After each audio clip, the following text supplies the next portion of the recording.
Hi,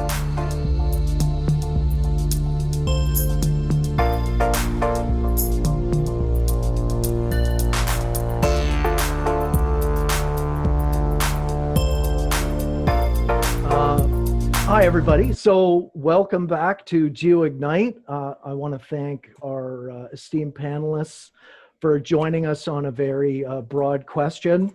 I just wanted to welcome Prashant Shakul, our moderator, who is the newly minted president of the Global Geospatial Group, as well as Thomas Strong, who's joining us. He's the president from CanBIM, Kumar Navalur, from Maxar Technologies, Paul Kennedy, VP from MDA, and David Harper, who's joining us from Environment and Climate Change Canada. So Prashant, I will let you take it away. Thank you very much. Well, thank you, Jonathan, and thanks for hosting and putting on the Virtual Geospatial Conference for Canada. I think this is a fabulous initiative, and a tremendous debt is owed to you by the Canadian Geospatial community for bringing us together, even in these uncertain and somewhat troubling times. I'm very lucky to have with me here today some very esteemed and influential colleagues that I don't think I could do any justice by introducing them, and I think they would speak better if they were to introduce themselves and what they do, and then we'll jump right into the conversation. I think many of you know me. I'm just the moderator here, having a bit of fun talking to some guys that know a lot about some really cool stuff. So with that, I'll start with Kumar, go to Paul, Tom, and then David. Just tell us a little bit about yourselves and what you guys do. Cool, thanks, Prashant.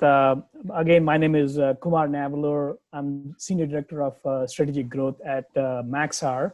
I've been with the company for 15 years and in the geospatial industry for the 25 plus years.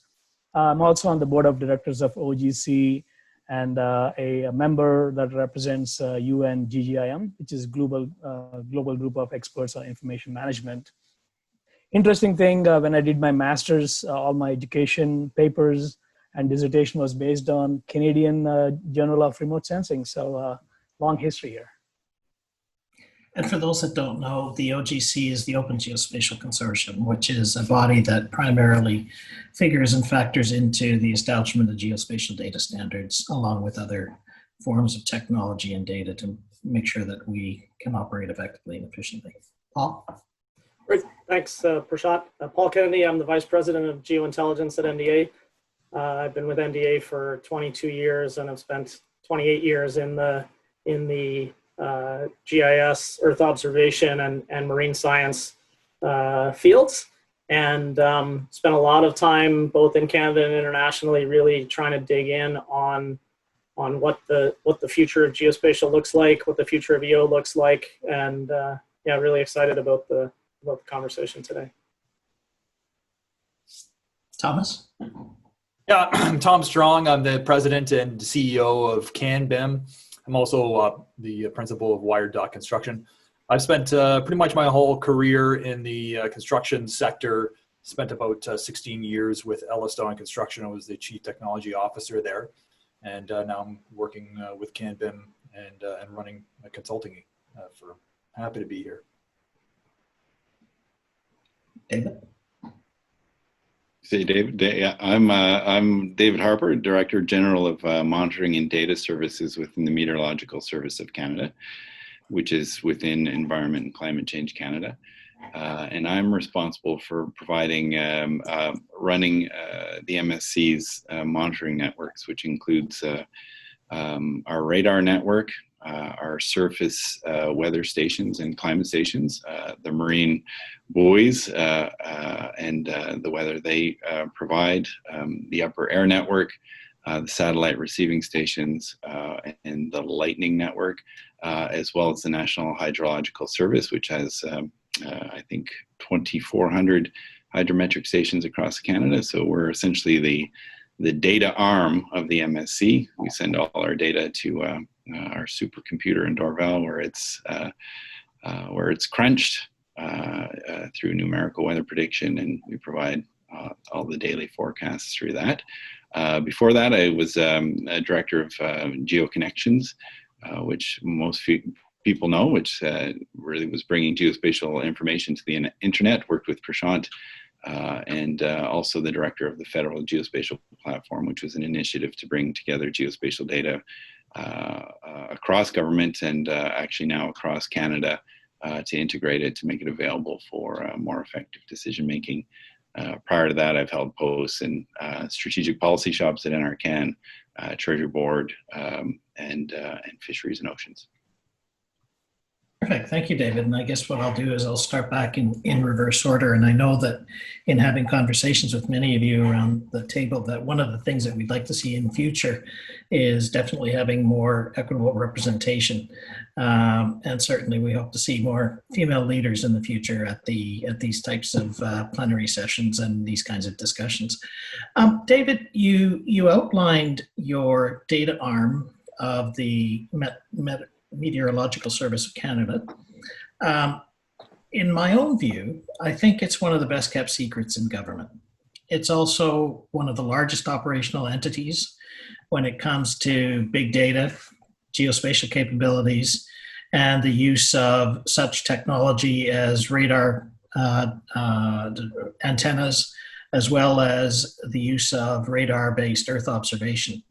Can you tell us a little bit from your perspective in that branch, what you think the positive initiatives within the GOC are? You already spoke this morning about the SBEO, and what you see coming in the next 2 to 3 years in terms of the positive opportunities that you have in front of you and you're able to capitalize upon, and what the threats are. Because we certainly in Canada require an ecosystem that has strong federal players and investments.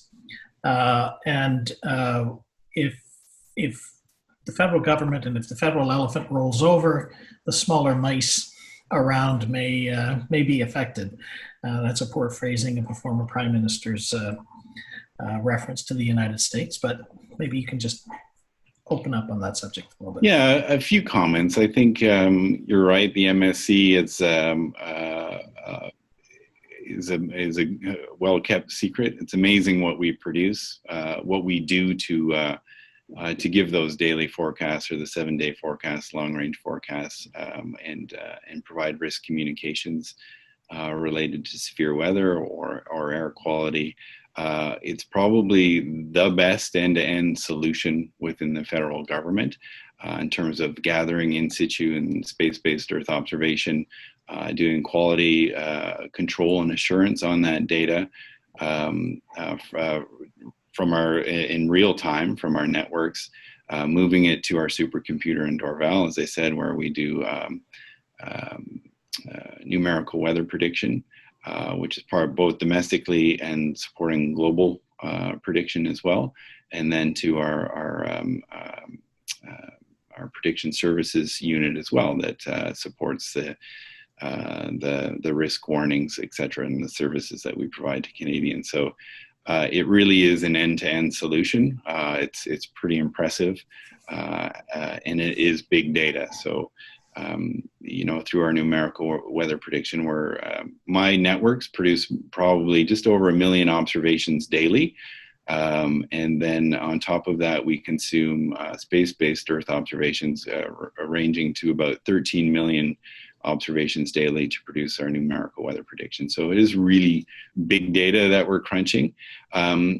It has been, as you alluded, it's a best kept secret, but I think we're opening up now, realizing that we've got the expertise and the experience, the data scientists, as well as the infrastructure to support broader Earth systems modeling, which includes bringing in data not only from my in situ and space-based Earth observation networks, but also data from other departments and agencies to capitalize on that platform, bring folks together, and support broader evidence-based decision-making for key government priorities.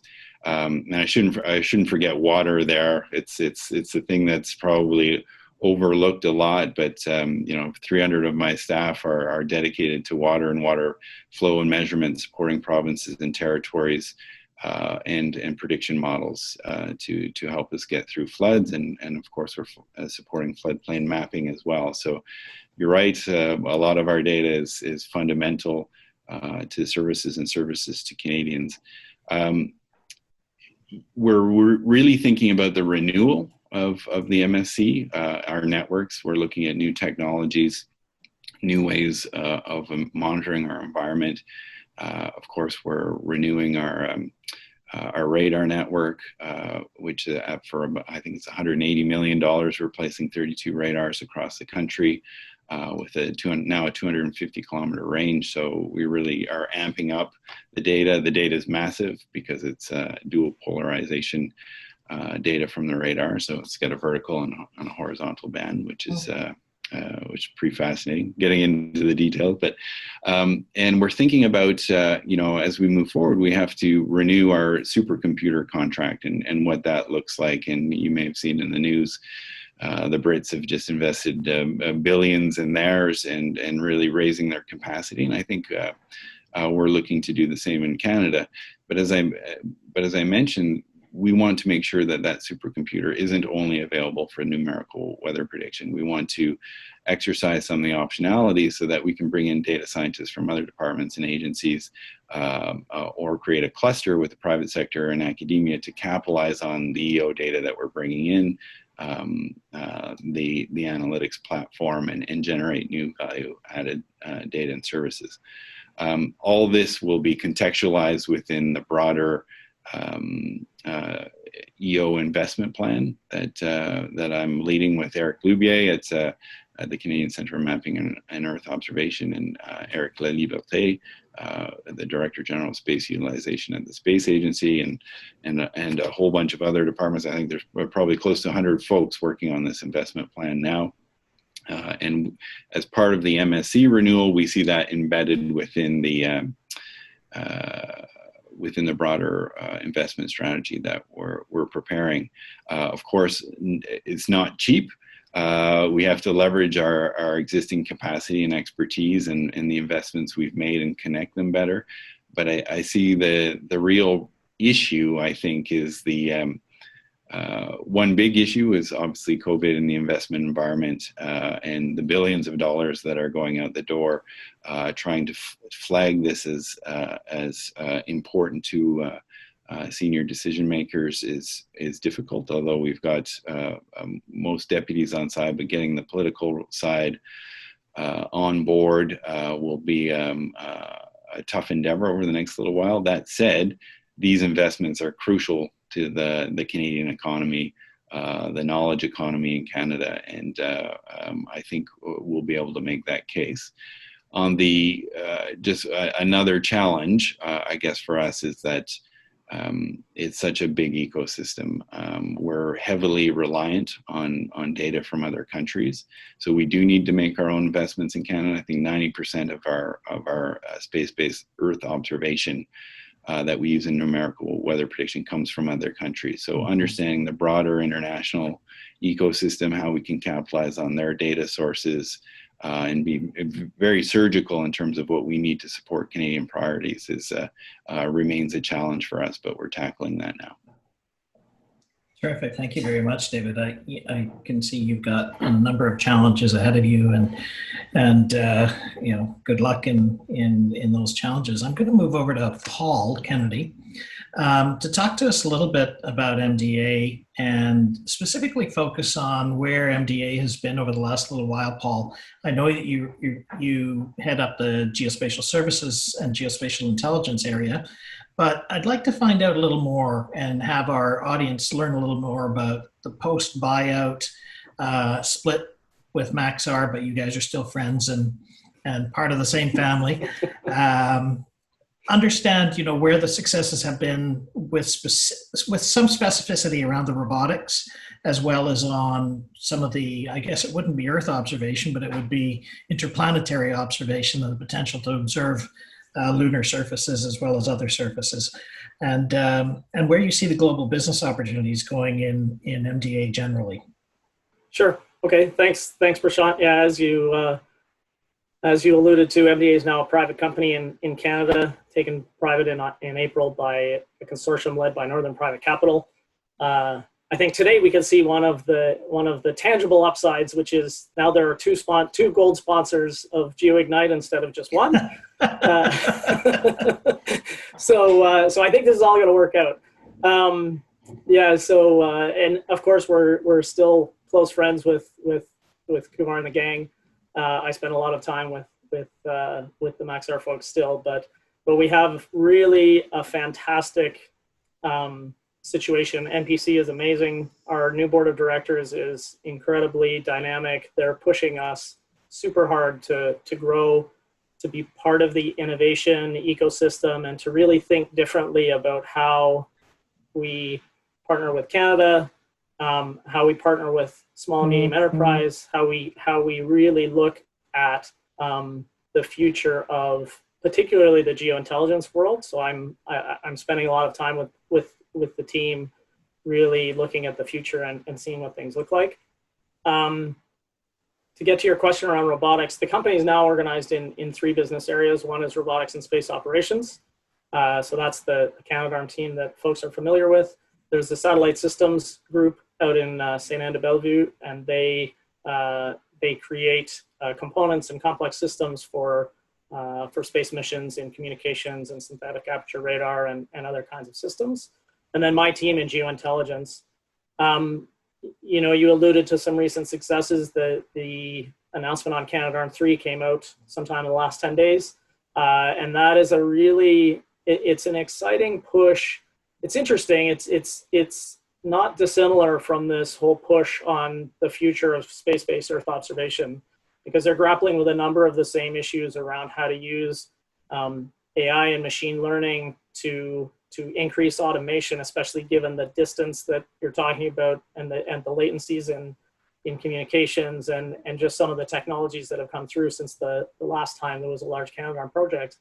And there, I'll talk a little bit in a minute about the Launchpad initiative that we have to try and better connect in small and medium enterprise into MDA.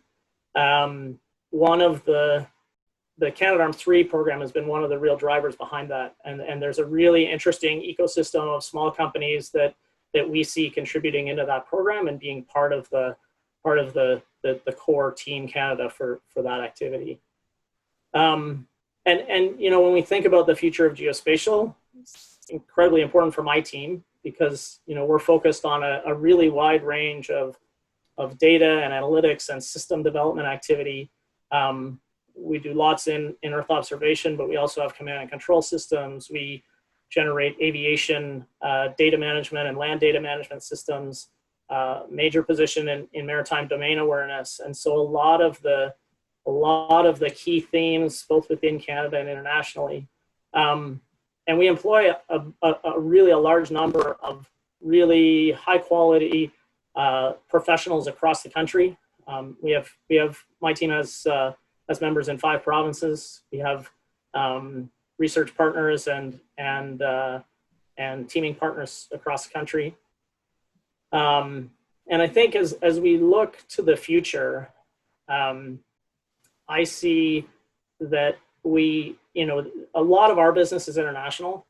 And one of the things we've been successful at over the years is leveraging the activity that we do within Canada and the programs that we do for Canada into a thriving export business. And that does a couple of things. It allows us to really grow on the employment side, and it allows us to find interesting work for the team in between large Canadian programs. And it also gives us an opportunity to see what the rest of the world's doing and find ways of reducing the cost and complexity of future programs for Canada by doing some of that work with international partners as we go out. And today, even in a COVID impacted world, we have teams supporting operational customers, both in Canada with the operations of the RADARSAT Constellation mission and RADARSAT 2 and the Polar Epsilon systems, but also internationally with a number of folks. And I guess I'll take this opportunity to thank everybody who's doing that, because it's an important piece of work, and I really appreciate all the work they're doing. And when we look at that future of geospatial and Canada's role, I think we have a fantastic leadership role today and have for a long time. And I'll talk a little bit more about this tomorrow as well, but I think it's critical that we work with international partners, intergovernmental agencies, international initiatives. You know, David mentioned this morning some of the work that Australia is doing, and we've been a part of a number of conversations in Australia because there are clearly some strong similarities in some of the challenges that we face from climate change and security and safety. But we have similar challenges in being, you know, a smaller country, not physically, but budget-wise, and with huge areas to interact with, and making those connections between Canada and Australia has been a really interesting and positive thing for me. I think there's a lot of synergy there, and as part of that, we're part of a collaborative research program in Australia where we're really trying to build some of those bridges between the space agency and some of the universities and Canadian entities. We've sponsored for a number of years an industrial research chair at Simon Fraser University on synthetic aperture radar, and we're trying to leverage those academic connections along with some of these smaller companies that we're working with to really drive on. Right now we have a bunch of new research programs around using AI and machine learning for safety and security, for illegal fisheries monitoring and illegal forestry activity, as well as the analytics to reduce operator loading. There's a really interesting opportunity across the geointelligence landscape, from system operations, which is not the sexy part of AI and ML, right? The sexy part is all the interesting analytic outputs that you can come up with, but there's a whole infrastructure operations piece where we can start to squeeze much more out of these long-lived assets, whether they're space-based or ground-based, IoT, whatever it is, by making the process easier and having systems that are much more self-operating. So I think there's a whole bunch of interesting opportunities. I think that the challenge for Canada is finding efficient ways to get through programs and to get things going, and finding ways to interleave with those international partners that don't add a whole bunch of complexity, but make it easier and more cost effective for everybody to progress. And I think we've had some real successes. Like I certainly see RadarSat 2 as a real success, both within Canada and internationally. And I think that, you know, as we look ahead and look at models, I know for sure, you know, the board at MDA is pushing me to try and be creative and figure out new ways that we can all work together. And I think we need to be open to those things. And I was heartened to see David's presentation this morning. I think that whole strategic view of space-based Earth observation is something we need desperately. Terrific.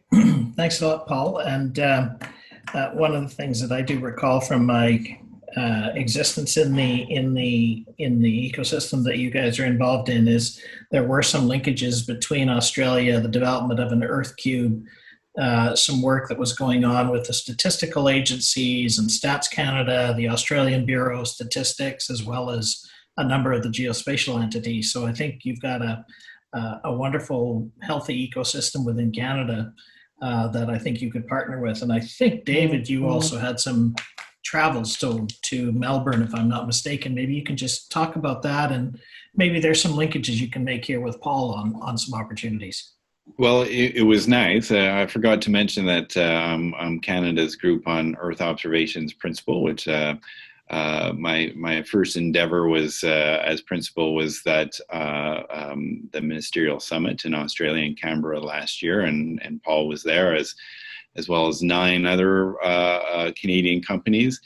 And in Kyoto the year previous, we were, along with the Americans and the Australians, really keen to push Geo to include industry in the event. So now there's an industry track and they can become associate members.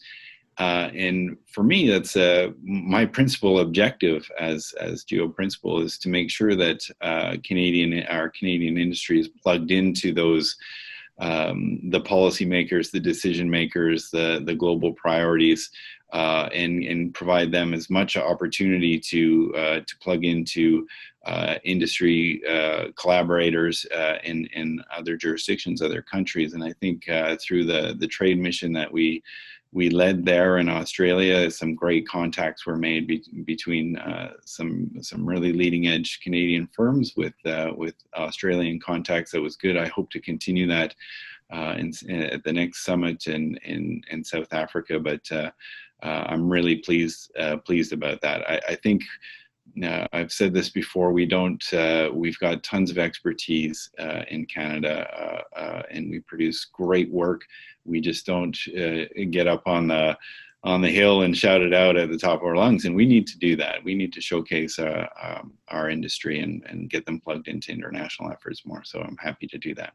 And so this is a comment that goes out to the general audience that's listening in, is you've already got two geomatics leaders in Canada that are, keen on helping to develop that ecosystem. So if there are other private sector entities that haven't really played yet in these trade missions or gotten to know David or Paul, please reach out to them and get yourself on these trade missions, and maybe you can have some fun in South Africa with David and Paul and the rest of the Canadian geomatics community. Kumar, I want to bring you in on this discussion because you're sitting in a particularly advantageous position, and a somewhat difficult position at the same time. You're sitting in Denver, Colorado. The Americans have traditionally led geospatial and space-based Earth observation activity globally for quite some time. There have been some funding announcements that have been positive with this administration, with respect to the creation of a Space Force as well as other Earth observation investments. My understanding is they were protected generally in the last set of budget rounds. What is your view of what's happening from the Maxar perspective, given that you're a globally focused company, but you're centered out of the United States? You have strong affinities to the Department of Defense and the security paradigm, which of course drafts we Canadians in behind you, and it helps create that ecosystem, which is a continental North American ecosystem of companies and relationships, which I think are extremely important. Love to hear the American perspective on Canada and the opportunities and the challenges. Awesome. Thank you, Prashant. And first, I would like to echo Paul's sentiments. We're still friends, we're still family. Look forward to continued partnership with MDA. So coming back to Maxar, for those viewers, we actually have two business areas. One is space manufacturing. I'm not going to spend more time on it, but the second one is Earth intelligence, which is tightly related to geospatial, where we use data from multiple sources to do intelligence analysis. And a lot of you might know us as Legacy Digital Globe, where we had these very high resolution satellites, which Prashant was alluding to. And we have been collecting imagery at, we started at 80 centimeters in 1999. Now we're at 30 centimeters. We did something similar with the spectral bands. We had 4 bands. Now we have 16 bands on WoView 3. And then in terms of looking at technologies going forward, the key one which we are investing is our next generation satellites, which we call WorldView Legion. Today, we have 2 satellites that, we have 4 satellites operational. And on any given day, we have at least 2 satellites coming back to any place on the planet. But with Legion, we'll be launching both in sun-sync and mid-inclination orbits, which allows us to come back up to 15 times a day. And then it depends on the geographic region. For Canada, we can come back up to 8 times a day. So with 20 years of legacy, that we are fortunate to have the industry leadership in terms of promoting the remote sensing technology and setting the bar for new technologies as well. So as you mentioned, Prashant, we are a global company. If you look at our customer segments, We actually have a large commercial business. I'm talking as Maxar now. And then we have partnerships with both military as well as civil governments. And then we have a variety of commercial customers.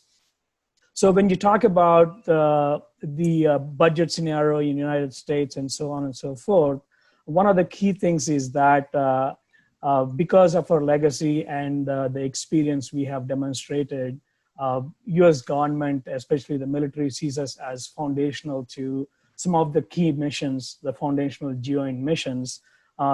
Today, we actually provide 90% of the foundational GeoIgnite for one of our military customers in the United States. So it's not about just having dollars, it's also about working relationship that dates back for multiple years, both with US as well as international defense is where it stands.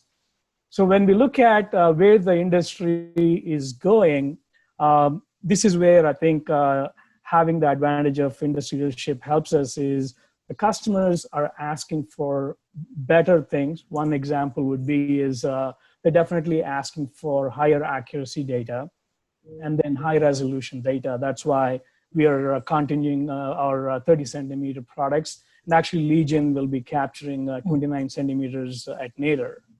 The second one, which is interesting for us, is customers are now asking for currency. They're basically saying, I need more data. So we are launching constellation of the satellites, the 6 of them on Legion, so we can actually collect a lot more data. For example, Legion will be able to collect 2 million square kilometers a day of 30 centimeter data. That will help with a lot of these projects. And another interesting one that's we are noticing is the latency. Now people, because of the cloud environments as well as other project demands, they're asking for how fast can I get this data? So we are working on some very interesting technologies, leveraging edge computing as well as cloud computing to do some very innovative things for our customers. And from our perspective, again, being a US-based company, we believe that location will be the key component of the future. I think that's why we are all here. And providing remote sensing imagery, obviously that's what we do, is one of the components of that. And then as you start adding more data, like the radar sat data and the RCM data Paul mentioned, I think you'll start getting into the actionable insights. So from our perspective, the funding and the market for geospatial is growing. And I think we believe that this growth will expand. And then most of the customers, military, civil, and commercial, will start increasing their demand. So I believe that the future of the geospatial market is very good from the US perspective. When it comes to Canada, I think we always had good relationship. I believe whether it was you, Prashant, or somebody mentioned the relationship between Canadian military and US military. So we have been working together for a long time. Where I see things going is, in general, mapping, including for Canada, I see the mapping going from traditional 2D to 3D. Because as the accuracy gets more important and applications like autonomous cars, 5G starts asking for more accurate information, I see the entire market shifting over 3D. And recently, we actually completed acquisition of Rikon, which was a joint venture between us and Saab. That was the primary reason, is that the 3D data is the future. So when we look at Canada, I think your landmass is huge, so you can definitely use data from multiple sources, but getting into 3D, that takes planning in the next 3 to 5 years. And from my experience, when I look at Canadian industry, you have the talent between space as well as the image processing and analysis.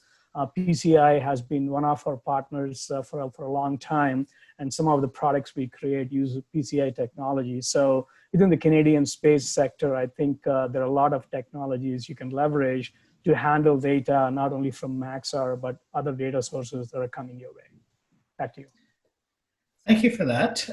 One of the comments that I'd like to bring out at a later point is around the 3D coverage, your shift from 2D to 3D.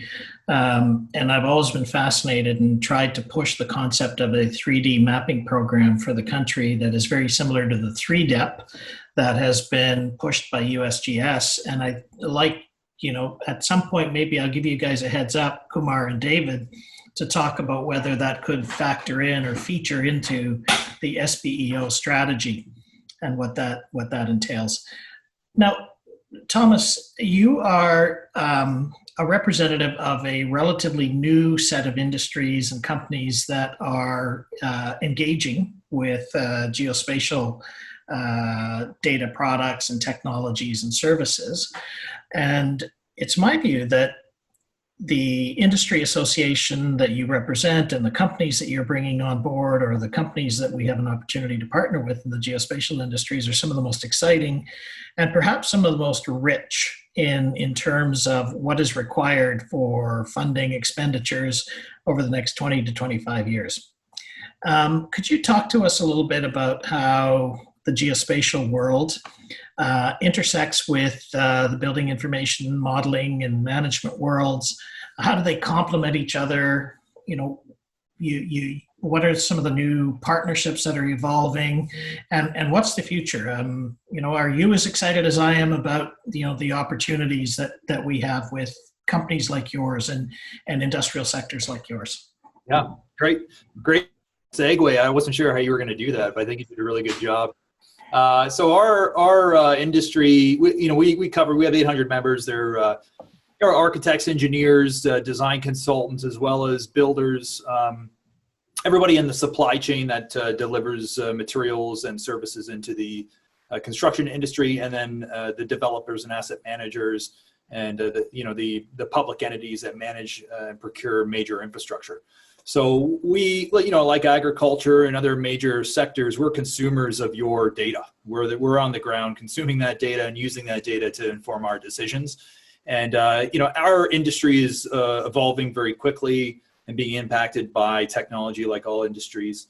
And there is definitely a push to introduce more technology that allows us to work through issues, coordination issues, and whatnot proactively. And the next phase seems to be more real time. So understanding real time conditions that would allow us to plan better in real time. So our industry is kind of it's been reliant on, say, computer-aided drafting or CAD for a long time. That was one of the predominant technologies that was used. And now we're shifting towards building information modeling, which introduces 3D modeling and attribute data related to the actual elements of buildings. So our organization was kind of formed around trying to help the industry with those transitions. And there's so much technology now that's being introduced. We're focusing on all sorts of things like LiDAR technology and other data collection technologies, use of GIS, use of satellite imagery, photogrammetry, UAV collected data sets. And we're integrating that with building information modeling to allow us to do a better job of planning or coordination or measuring our productivity in real time. So we're really end consumers of the data that your industry produces. We're the construction industry is, I think, $18 trillion globally GDP. It's a very big industry. Obviously, creating the built environment that we all inhabit is a pretty important thing, and it's in Canada and globally.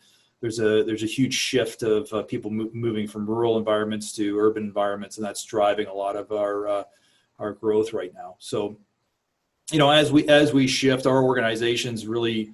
What we do is we bring together that community similar to what GeoMatics does, and we exchange and share information. We create standards on this technology so that we can collaborate, and we create an environment where we can improve using technologies. The building information modeling is not unlike GIS. I mean, we're basically logging and categorizing data sets by location, but the difference with BIM is that we're dealing that with elements, in a BIM environment, and that's really had a huge impact on how the industry operates. Traditionally, estimating and other business budgeting activities is based around extracting information from a paper environment, from plans and specs, and now we're moving towards more automation from the 3D technologies. That's really exciting stuff, and I think. I think there's some real opportunities when you're talking about 3D, and my colleague and friend Jeff Zeiss, if he's listening in, he would never forgive me and never buy me a glass of scotch again if I didn't ask this question about whether the CanBIM Association is actually thinking about things like underground infrastructure and the use of three-dimensional mapping for the purposes of underground infrastructure and avoiding some of the spiraling costs that result as a function of not knowing what we have underground. Yeah, underground utility risk is one of the big items that plagues the industry, really. Like municipalities, frankly, don't do a fantastic job of creating as-built of all the various systems that go underground. The utility companies also don't do a fantastic job, and things do move underground over time. So it's a huge risk, and it costs our society a lot of money to deal with that risk. I mean, how that risk gets allocated is a bigger question, but someone's paying for the problems ultimately that arise out of not knowing what is underground. So as an industry, that's really an area where I think we cross paths between construction and design and planning. And GIS and data collection. And I think that there definitely needs to be some standards in place, some legislation created that focuses on collecting data as things get buried and covered, so that we have that information located centrally and for the use of the common good across the industry, so that we can understand where these issues are. It has a huge impact. So we're really reliant on what the municipalities and government puts in place. As an industry, we consume all the information we can get our hands on to make the best decisions. But, if you're bidding on one project, you can't solve the global problem of how come this information is not available. And I think the industry would react favorably if there were requirements saying that, in the turnover process, you had to turn over a 3D model that was accurate and tied to geospatial coordinates and whatnot of underground utilities. It just has a huge impact, even from a traffic standpoint. When you think about how long it takes to do road work, a lot of that time is required simply because of unknown conditions underground. I mean, it just has a huge downstream impact to everyone that lives and works in an urban environment. Yeah, I think Jeff Zeiss would cite $5 to $8 billion of lost productivity or lost opportunities annually in Canada, which are staggering. Yeah. I have another question for you, Thomas. It's coming from the audience. You guys are such exciting speakers that I've got all kinds of questions coming in. Carlos Maya asks, you mentioned photogrammetry, and we know how it's used traditionally in the geospatial industry. Maybe you can speak to how it's being used in the BIM industry. Well, the applications are probably similar. Like when we start a project, whether it's a infrastructure project or a building project, job one is gathering information about the site conditions.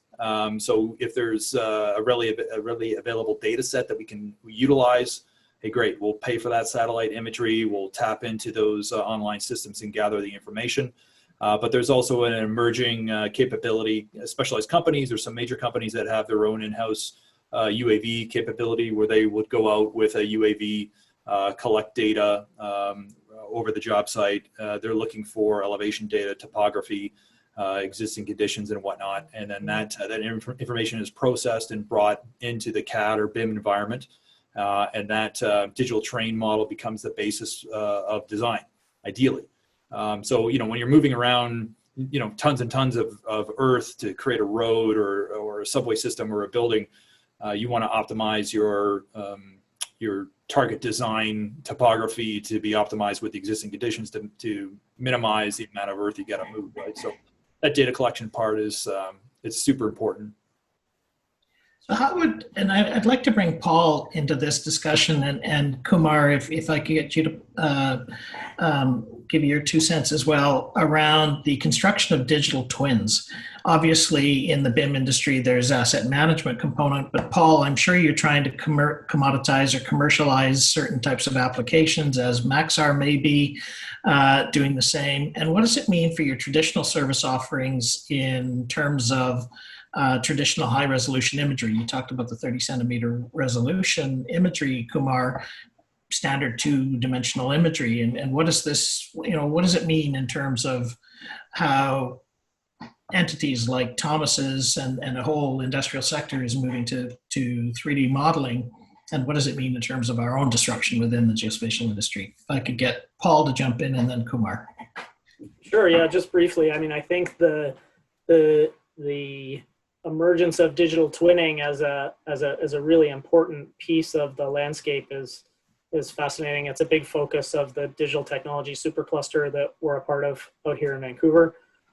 And for us, as we get deeper into that, we're starting to bring in a whole bunch of other data sources. So there's the whole, for sure in the built environment, that the 3D model is super critical, but also now that the entire planet and every piece of data that goes around it is geotagged, we're doing a lot of work around behavioral analytics and a lot of work around really understanding patterns of life and how things function, and being able to bring in IoT data, which I would imagine in that industry would also be potentially a really interesting data stream to really understand what's going on, and could help form a bunch of this sort of baseline mapping information that people are talking about, as well as even social media. We have a number of programs going on now that look at the geotagging of social media activity to try and really give context and understanding to what's going on, so that people can make smarter decisions and we can really start to understand things better.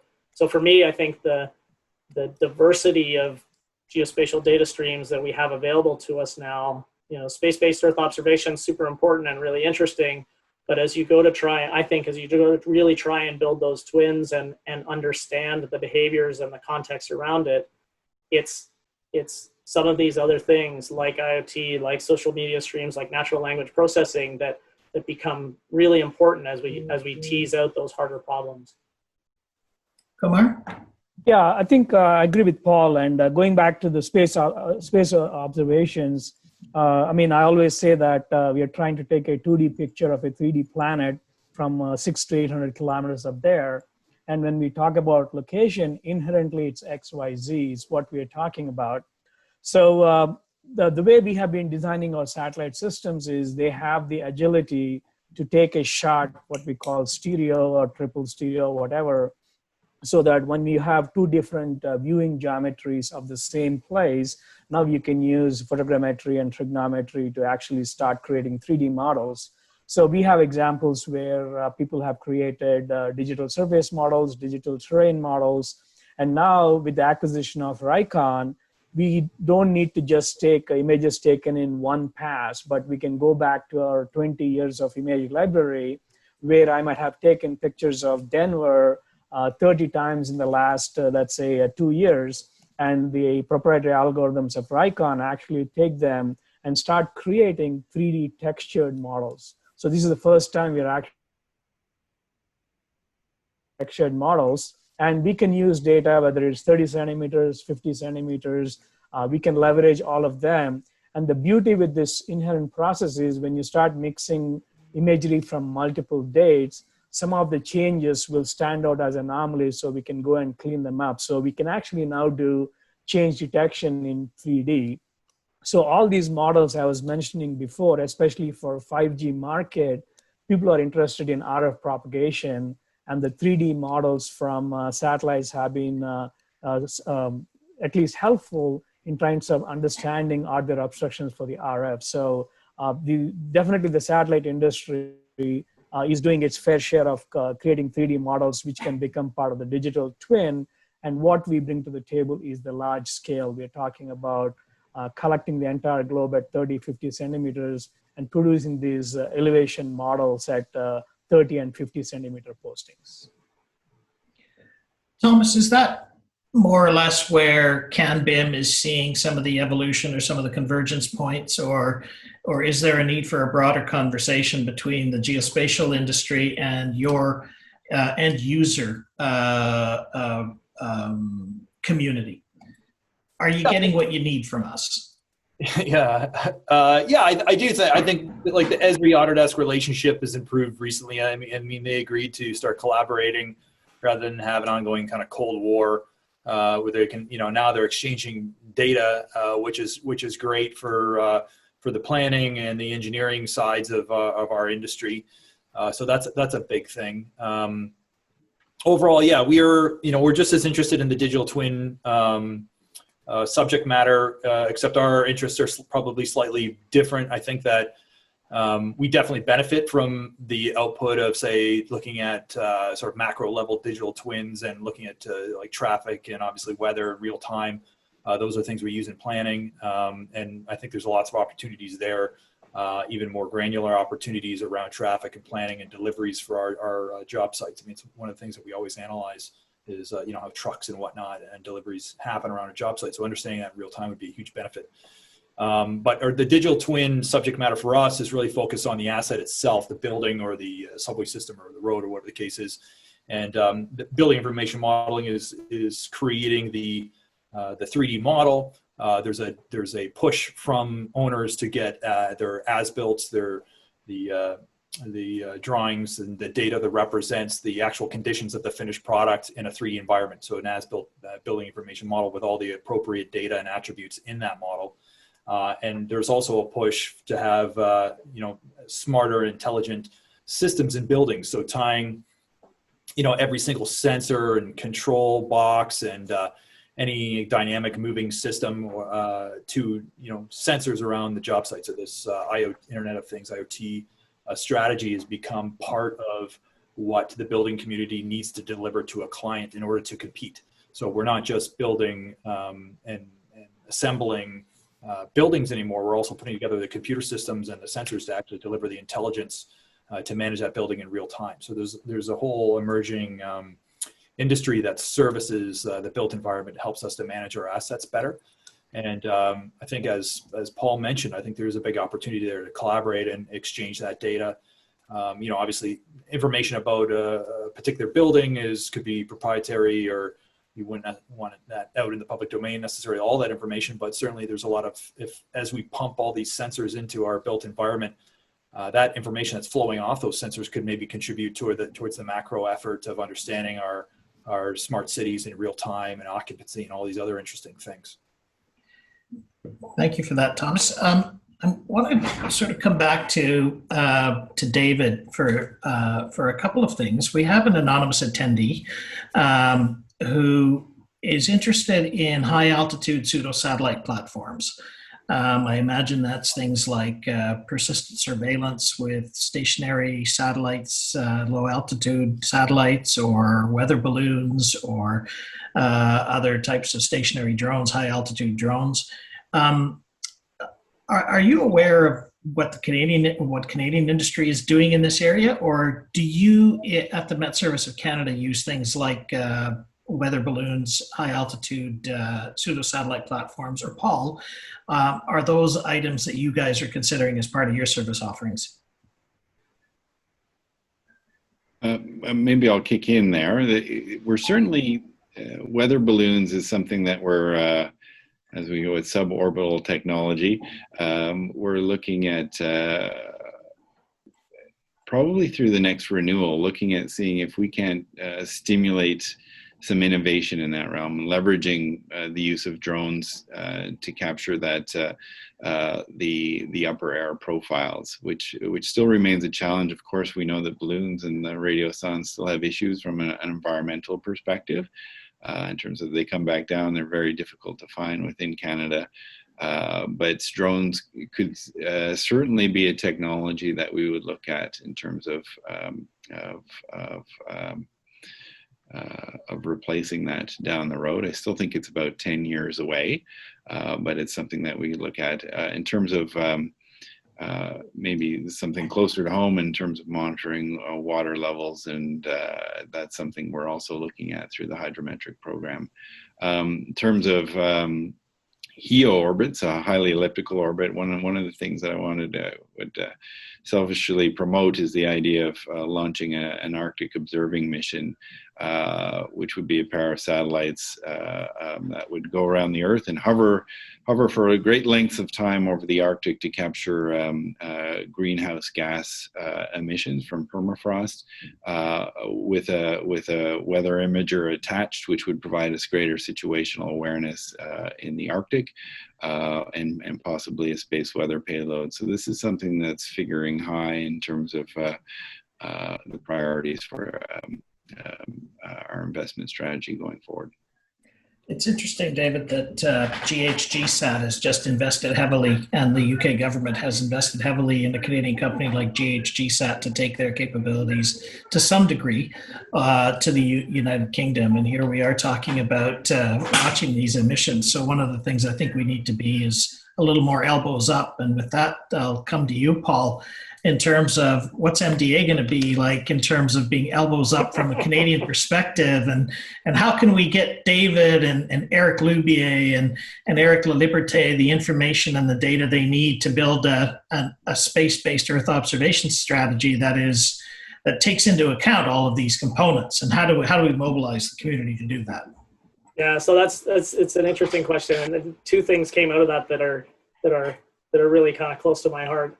I sat down at the Geo Week last year in Canberra. I actually sat down with somebody from UMETSAT who was super excited about the whole idea of that northern monitoring of climate change gases, and it was a fascinating conversation because he saw Canada as a leader there and really taking the tiger by the tail. So I thought that was a really motivating conversation. When we, just to quickly circle back to the HAPS thing, I mean, it's interesting. One of probably our most successful collaborations so far out of the Launchpad initiative has been with a small company out of Quebec called Robot.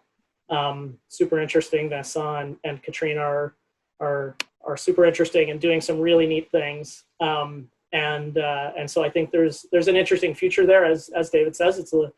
It's probably a little ways off, but I think there's some interesting stuff there. In terms of how do we be a bit more elbows up, I think that is definitely something that the NPC team is interested in and our board is interested in, and they're pushing us hard. Mike Greenlee, who's our CEO, is a strong advocate for Canada and for Canadian capability. And he's made it clear to me that my focus in the next 6 to 12 months is to get right in there and roll up my sleeves and figure it out. So we'll be spending a bunch of energy with all of those smart people in Ottawa and Saint Hubert and elsewhere on the challenge. Okay, so I'm going to speak for the panel here because I'm having fun, and because I retired a year ago, I haven't had a chance to talk to very many people. So I'm finally getting a chance to talk to people, and with COVID as well, I've been shuttered in. I wanted to bring Kumar into the conversation on the digital twins, but also around the concept of how are we making our services, our products, easier for people to use, and what are we doing to help teach people how to use the products and services? That came in from another anonymous attendee, and I think there was a suggestion that sometimes people think they know what they want, but they really don't know what they need. So how are we making our world of geospatial, and perhaps to some degree BIM, a little more understandable to maximize the full commercialization potential of this data revolution, as it were? Thanks, Prashant. Let me talk about digital twin, right? The way I look at it is when you're creating digital twin, you have the concept of doing it for the entire globe, and then each of the data that comes in will have different accuracy, different details. So when we create the 3D, the digital twin of the planet, I see multiple technologies, terrestrials, aerial, drone, and space technologies contributing to that. And obviously, from our perspective, we can only do the surface. So when you talk about BIM, there is a lot of technology that goes inside the buildings and creates the digital twin. So I see all of our technologies of data collection coming together to help with the digital twin. And we can provide these updates because we come back multiple times a day. We will be able to update what's happening on the ground and provide queuing for other sensors. Is how I see we contribute to the digital twin. When it comes to education, it's a very, very interesting question. So one of my previous roles was the president of Digital Globe Foundation, where we were actually promoting the use and the knowledge of remote sensing technology to the users. As we start creating new data sets, I'll take a simple example of 30 centimeter, 50 centimeter. The amount of data, the size of the data, most of the customers cannot even handle that, even though they believe they want to have it. So what we are seeing is, thanks to the clouds and the cost associated or reduced costs associated with cloud computing, we are able to now process the data. At the end, there are two things the customers are asking for. One is, what is the application? What is it that, what is required for the application? So we are providing things like building footprints that are simplified or extracted roads. That is something the customers are looking for. So there is a whole thought process on simplifying what the end deliverable need to be with the currency accuracy of the derived information from the pixels.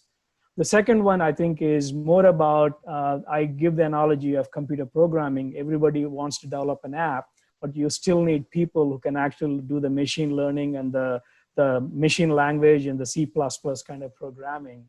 So we need people to understand the phenomenologies and the physics on these data sets. So we actually have an active program where we reach out to universities, United States, Canada, and globally, where we actually talk about how do you do photogrammetry, for example.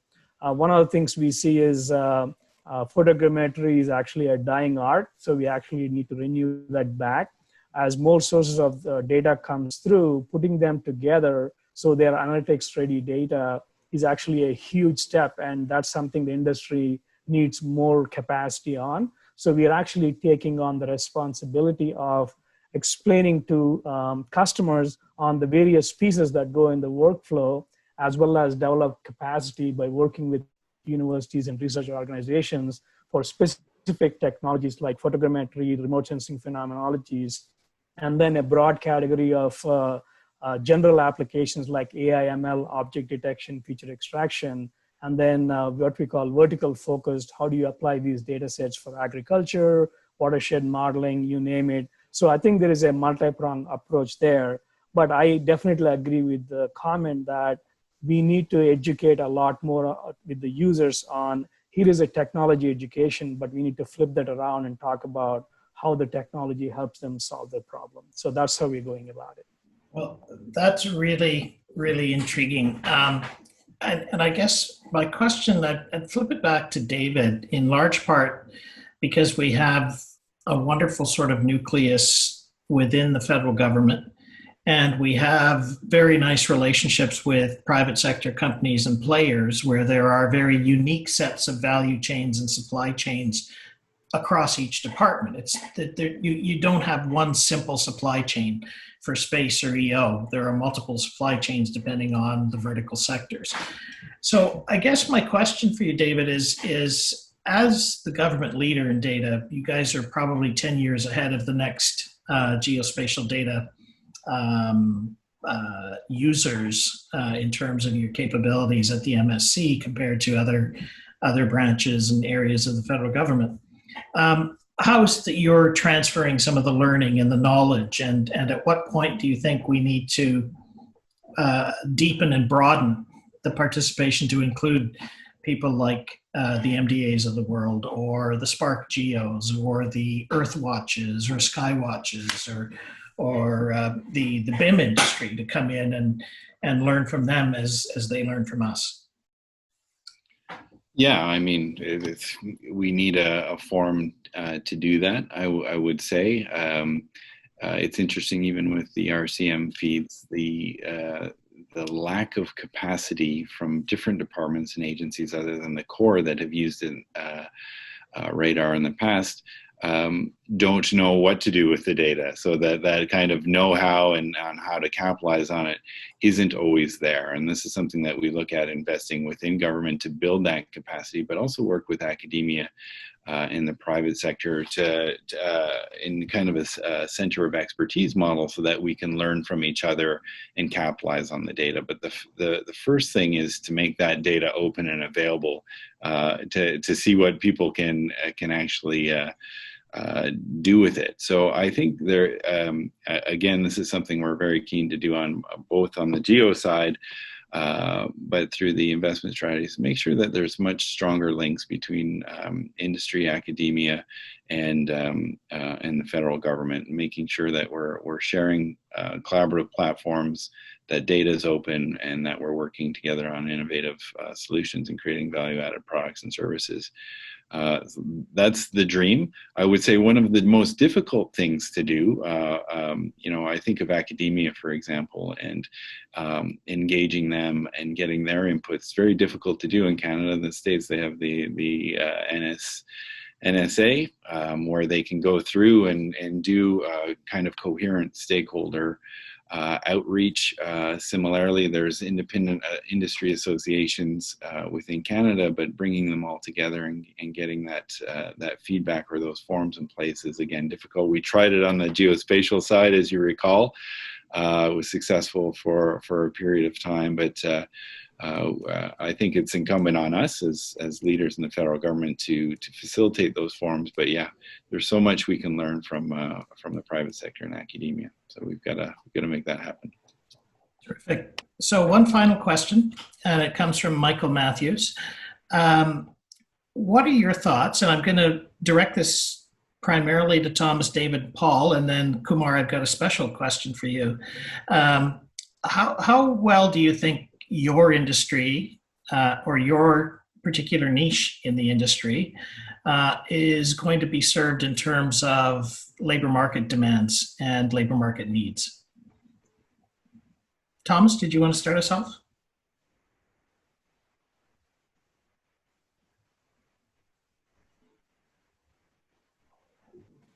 You're on mute, Thomas. Yeah.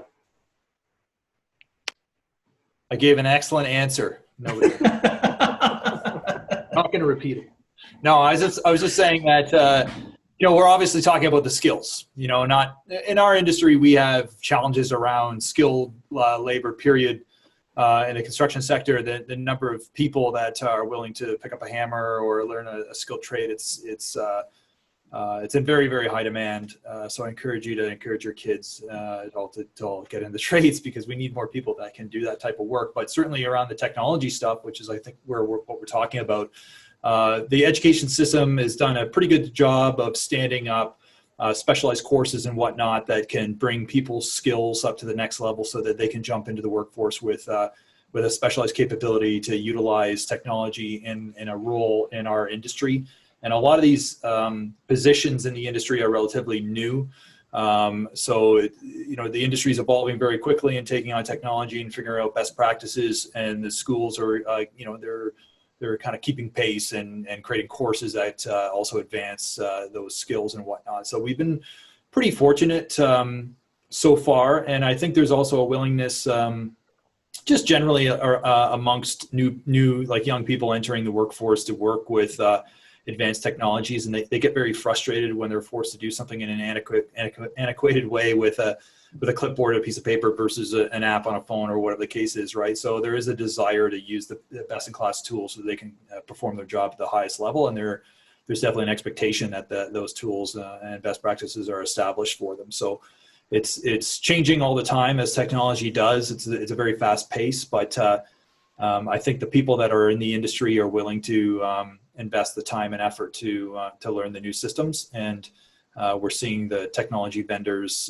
stand up a lot of new technology for our use as well. So definitely there's opportunities if you're jumping into the workforce to become a leader and then use technology and drive innovation for your organization. But we've been pretty good so far. That's a superb insight, and I think it's really important that the entire community that's listening really hear what Thomas said about the importance of making geospatial a general purpose technology, not just a highly specific or a highly proprietary technology. I think that's extremely powerful. David.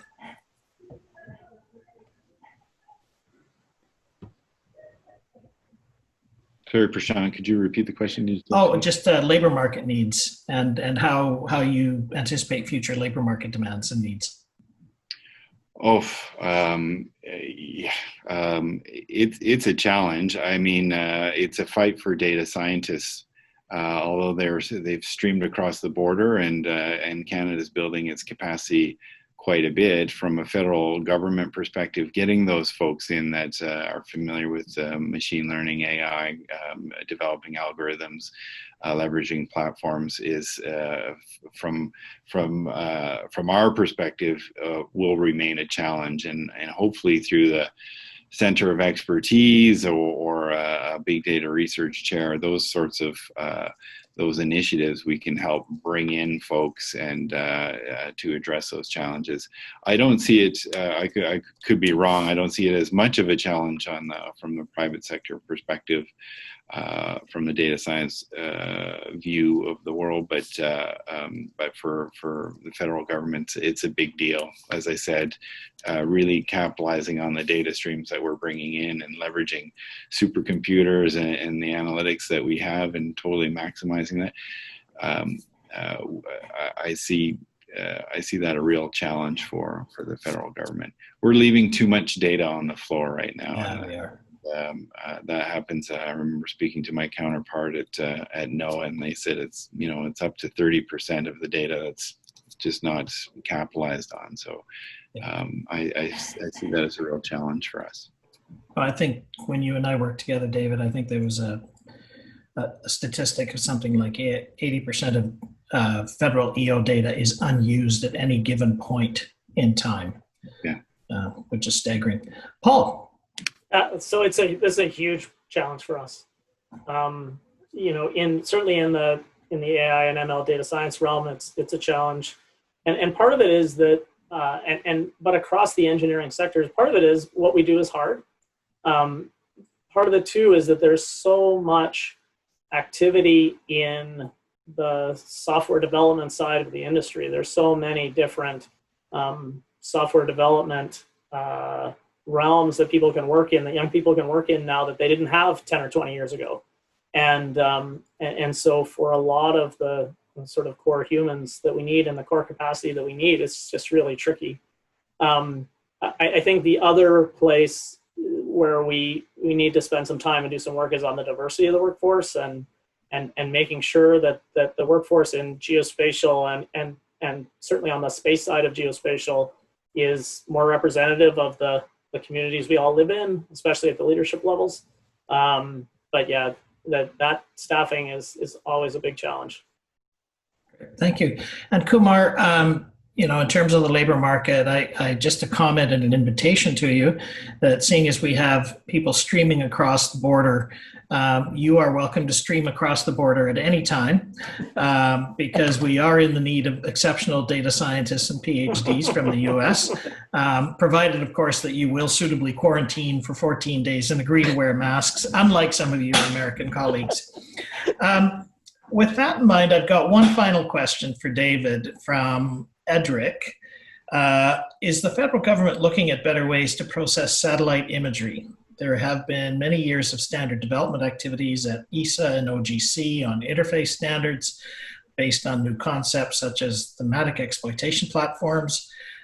Is the federal government looking at this? I'm glad you got the question. I'm glad I retired last year because I have no idea what Edric is talking about. I think the answer is yes, actually. As I mentioned in my presentation earlier today, we're looking at the full value chain when we're considering our investment roadmap. So not only satellites and receiving stations, but our data storage, processing environments, and analytical platforms, which we see as opening that up and having more of a shared model. We want to make sure that folks have open access to the data, but also can capitalize on new environments that we want to create. We want to leverage our supercomputer. We want to add a cube to that. We want to build a center of expertise around that, and